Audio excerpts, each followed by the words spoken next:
Friends, welcome to Bahujan Dastak channel. Bahujan Dastak channel पर आपका स्वागत है। बहुजन समाज और महिलाओं पर अत्याचार होने पर हम दिलाएंगे न्याय और दिखाएंगे आपको बहुजन महापुरुषों का इतिहास और पढ़ाएंगे आपको बाबा साहेब भीमराव अंबेडकर द्वारा लिखा हुआ भारत का संविधान। एक लेख मैंने पढ़ा, पुरुषोत्तम अग्रवाल जी का लेख था शायद, तो उन्होंने संस्कृत का एक कथन कोट किया। वाल्मीकि रामायण का है या उसके नजदीकी किसी रचना का है, चाहेंगे तो मैं उसको ला के दिखाऊंगा। जब राम युद्ध जीते रावण से, सीता मुक्त हुई, सीता जैसे फिल्मों में नहीं तो भागते हुए नायक नायक एक दूसरे को भाग रहे स्लो मोशन में, वैसा दृश्य बनना चाहिए था कि भाई इतने दिन के बाद फाइनली इतना बड़ा युद्ध जीतने के बाद हम लोग मिले हैं। मजाक थोड़ा है। हिंदी फिल्मों में तो नायक नायिका मिलते हैं, नायिका का पिता जैसी हार मान लेता है, फिर देखिए क्या दृश्य बनता है उसके बाद। तो सीता प्रफुल्लित हैं कि मेरे राम ने रावण को नष्ट कर दिया और फाइनली मैं अपने घर जाऊंगी। राम के पास आ रही, राम समझ गए थोड़ा ज्यादा खुश हो रही है तो राम को लगा ठीक कर दो, ज्यादा खुश नहीं होना चाहिए। तो राम ने कहा रुको सीते। सीता रुकी, बोला शायद पूजा पाठ करनी होगी पहले कुछ। तो राम ने जो वाक्य बोला है ना, बड़ा खराब वाक्य बोला। मैं तो बोलते हुए मेरी जबान कट के गिर जाएगी, पर बोलना होगा, क्या करें। तो ऐसा वाक्य बोला है, वो वाक्य ये है कि हे सीते, अगर तुम्हें लगता है कि युद्ध मैंने तुम्हारे लड़ा है तो तुम्हारी गलतफहमी है। युद्ध तुम्हारे लिए नहीं लड़ा है, युद्ध अपने कुल के सम्मान के लिए लड़ा है। और रही तुम्हारी बात, जैसे कुत्ते द्वारा चाटे जाने के बाद घी भोजन योग्य नहीं रहता है, वैसे तुम अब मेरे योग्य नहीं हो। संस्कृत के एक ग्रंथ में राम के मुंह से ये कहलवाया गया है। ये राम नहीं कह रहे, लेखक कह रहे। लेखक लोग अपने मन की बातें चरित्रों के मुंह से कहलवाते हैं और छवि बनती है, चरित्र की छवि बिगड़ती है उसकी। तुलसीदास जी एकदम चुपचाप गोल कर गए इस पूरे मामले को। उनको पता था कि ये सब नहीं चलेगा, फेमिनिज्म पैदा होने वाला 3-4 साल बाद, और उस समय की महिलाएं बैंड बजा देंगी।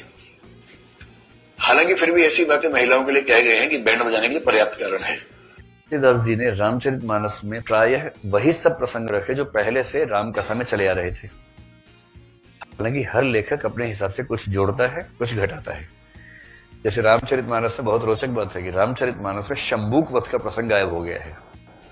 शंबूक कौन है अभी आपको शायद नहीं पता होगा।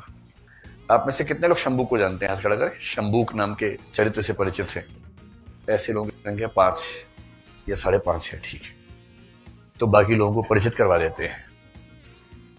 अब देखिए, जो भगवान राम के भक्त हैं, समर्थक हैं, उनको भक्ति का पूरा हक है, पर जो भक्त नहीं है उनको भी तो मूल्यांकन करने का हक भी तो है।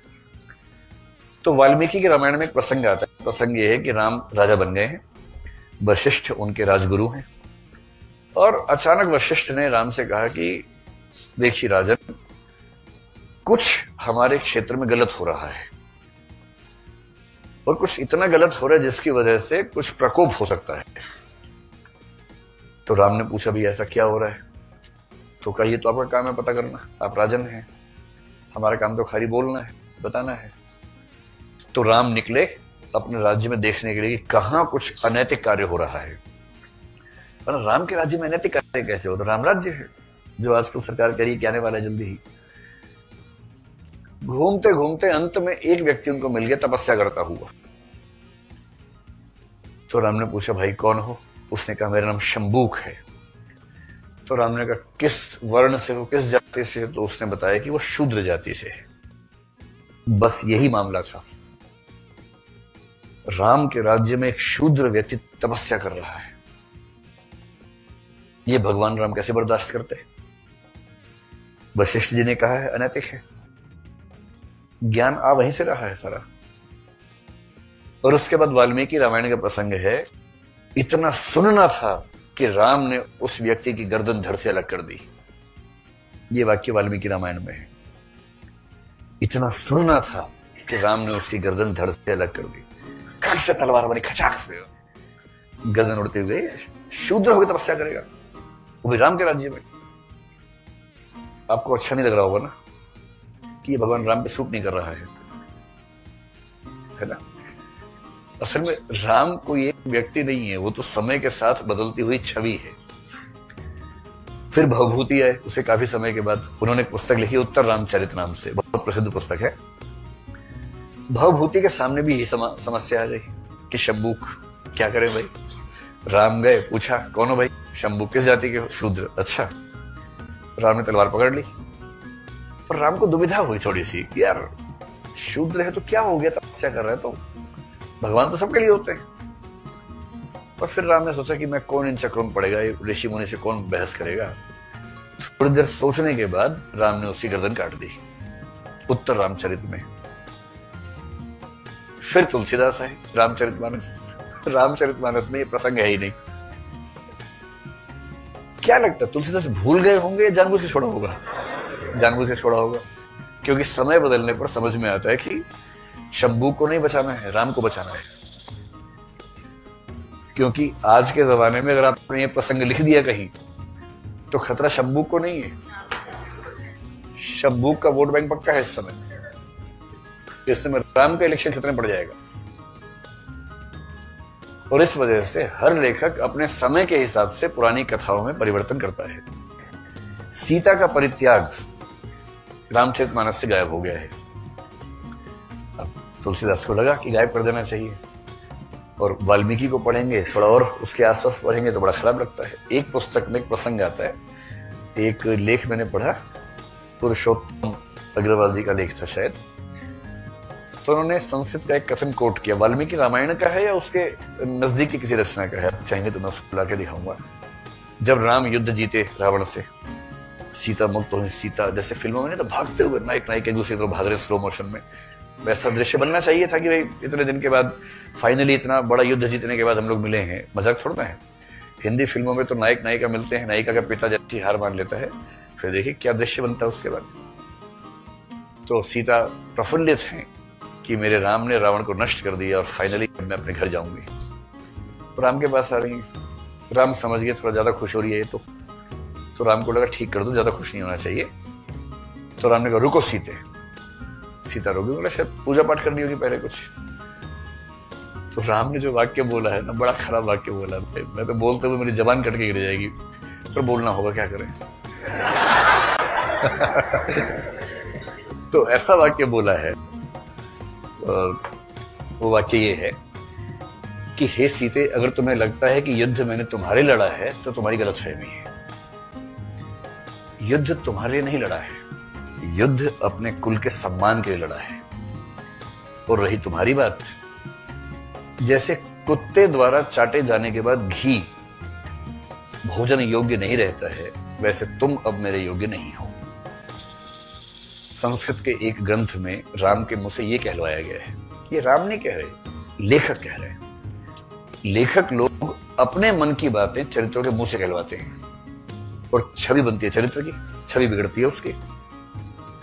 तुलसीदास जी एकदम चुपचाप गोल कर गए इस पूरे मामले को। उनको पता था कि ये सब नहीं चलेगा, फेमिनिज्म पैदा होने वाला 3-4 साल बाद, और उस समय की महिलाएं बैंड बजा देंगी। हालांकि फिर भी ऐसी बातें महिलाओं के लिए कहे गए हैं कि बैंड बजाने के लिए पर्याप्त कारण है। जैसे जिमे स्वतंत्र भई बिगड़ही नारी, नारी जैसे ही स्वतंत्र होती है बिगड़ जाती है। महावृष्टि चली फूटी की यारी, जैसे बहुत तेज बरसात में क्यारियां फूट जाती हैं, पानी बाहर चला जाता है, ऐसे ही जिमे स्वतंत्र भई बिगड़, ऐसे 1000 वाक्य बुलवा दिए। तो तुलसीदास की पूरी खबर लेंगे जब उनका नंबर आएगा, पूरी खबर लेंगे इस मामले में। और हम उनके वकील नहीं, ध्यान रखना, हम किसी भी कवि के वकील नहीं, ना विपक्ष के वकील हैं। हम हमारे चैनल बहुजन दस्तक को देखना, लाइक, शेयर, सब्सक्राइब करना मत भूलिएगा, और फेसबुक, ट्विटर, इंस्टाग्राम पर फॉलो जरूर करिएगा। जय भीम, जय संविधान, जय भारत, नमो बुद्धाय, धन्यवाद। चैनल आर्थिक समस्या से गुजर रहा है। अगर आप बहुजन समाज में बाबा साहेब आम्बेडकर और तथागत बुद्ध की विचारधारा को अधिक से अधिक लोगों तक पहुंचाना चाहते हैं तो हमें आर्थिक सहयोग प्रदान करें, ताकि हम अपने चैनल के माध्यम से देश विदेश में समता, बंधुता, एकता और संवैधानिक अधिकारों को ज्यादा से ज्यादा लोगों तक पहुंचा सकें। आप अपनी सहायता राशि नीचे लिखे खाते में जमा करा सकते हैं। खाता धारक गौतम रत्ना, खाता संख्या 3169576865 IFSC कोड SBIN 0060336, बैंक भारतीय स्टेट बैंक। आप हमारे बैंक खाते का विवरण स्क्रीन पर भी देख सकते हैं। रोको मत, हमें टोको मत, हमें आगे बढ़ते जाना है। जय भीम का नारा लगाना है, जय भीम का नारा लगाना है। जय भीम, जय भीम। मैं गौतम रत्ना आपका बहुजन फिल्म प्रोडक्शन में स्वागत करता हूं और आप हमारे प्रोडक्शन हाउस के अंदर अपना कैरियर बना सकते हैं as a film director, as a producer and actor and actress and editor and cinematographer also. अगर आपको फिल्म से रिलेटेड कुछ भी प्रोजेक्ट आपको बनवाना है तो हमारे पास में पूरा सेटअप है, जिसमें फिल्म कैमरा है, शूटिंग लाइट्स है और एडिटिंग है। सारा A to Z एक ही जगह पर आपको हमारे यहाँ पर मिल जाएगा। तो दोस्तों, आप हमें कांटेक्ट कर सकते हैं हमारे नंबर्स पर 9810085714 और 8510005714। हमारे वेबसाइट पे विजिट कर सकते हैं www.filmserviceindia.com और हमें मेल भी कर सकते हैं gautamfilmsproduction@gmail.com पर। धन्यवाद।